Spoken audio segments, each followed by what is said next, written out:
అన్న మీరు వయసులో పెద్దవారు, చాలా ఎలక్షన్స్ చూసుంటారు, చాలామంది ముఖ్యమంత్రులు చూసుంటారు. ఎలా ఉందని ఈసారి పిఠాపురం ఎలా ఉండొచ్చు? పిఠాపురం ఈ టర్న్ అంటే ఖచ్చితంగా మీకు తెలుగుదేశం జనసేన కలిపి పనిచేస్తే ఈ విజయానికి అడ్డు ఉండదండి. ఏమండి, పవన్ కళ్యాణ్ నిజానికి అడ్డు ఉండదండి.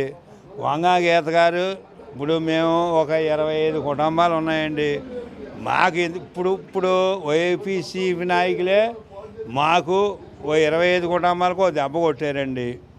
అయినా మేము పల్లపురాజు గారు రక్షణ శాఖ మినిస్టర్గా కాంగ్రెస్లో ఉన్నప్పుడు మాకు ఆయన ద్వారాగా మేము ఏదో దాన్ని ఆఫ్ చేయగలిగామండి. ఆఫ్ చేయగలిగిన తర్వాత మేము ఎప్పుడు కూడా అండి ఉలకాల రామారావు గారు అండి అధ్యక్షుడు, ఆయన చాలా గొప్ప మనిషి అండి. వాళ్ళ నాన్నగారు ఆయన పేరు మీద ఆయనకి పేషెంట్ కూడా ఇచ్చారు. మా భూములు ఇళ్ల స్థలాలు తీసుకుంటున్నారు కలెక్టర్ దగ్గర. మేము ఏ అభ్యంతరం లేకుండా మేము సంతకాలు పెట్టామండి. మాకు ఎంతో కొంత ఇవ్వండి బాబు, జీవన పథకం పెట్టి మాకు బతికితేరు ఇవ్వండి, మా భూములు మీరు తీసుకోండి అని చెప్పండి. ఎక్కడో తుప్పల్లో తీసి వీళ్ళ డబ్బుల గురించి ఆశపడి వీళ్ళు ఎక్కడ కొంపలు కట్టిన స్థానంలో ఓటు చూశారండి. చూసిన తర్వాత ఇప్పుడు పెద్దలకు కూడా అండి ఎక్కడో ఇచ్చారు, ఇక్కడ భూమి ఇస్తే రైట్ అయిపోను కదా, మేము కొంపలు కట్టుకుందాం కదా అని పెద్దలు ఇబ్బందిపరంగా ఉన్నారండి.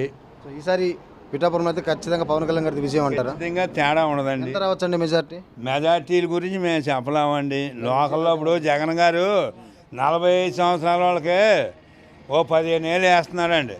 మన బీసీ నేస్తం వేసారన్నాడు. నా మటుకు నాకే ఒక 60 ఏళ్ళు కలిసిందండి. కలిసినా అందులో రూపాయి ఎలాగ ఉంటుందో నాకు తెలియదండి. నాకు నా భార్యకి వేస్తే ఆవిడ ఇస్తుంది, ఆవిడ కొడుకు ఇచ్చేస్తుంది. ఆవిడ కొడుకు జనసేన పార్టీ, నేను కాంగ్రెస్ పార్టీ అయితే ఆవిడ కొడుకు జనసేన పార్టీ అయితే నాకు ఆ డబ్బు సుఖమేముందండి. ఆయన వేసాడని మాకేం గొప్ప కాదండి. ఆయన ఇప్పుడు కుర్రవాళ్ళనే ఆటోమేటిక్గా దొరకవాళ్ళనే కుర్రవాళ్ళని పాడు చేయడం తప్పండి. ఈ డబ్బు వేసి అయినా ఉపాయపడి ఉందా అండి? ఉపాయపడేది ఉంటే తప్పులేదు, చెప్పచ్చు. ఇప్పుడు నాకు నా భార్య నేను దాచుకొని డబ్బు అన్నాం, దాచుకోలేదు. జనసేన పార్టీ కుర్రోళ్ళకి డబ్బు ఇచ్చేసినప్పుడు ఇంక మనం ఎందుకండి? ఇప్పుడు అలాంటివి ఎయ్యక్కలేదండి.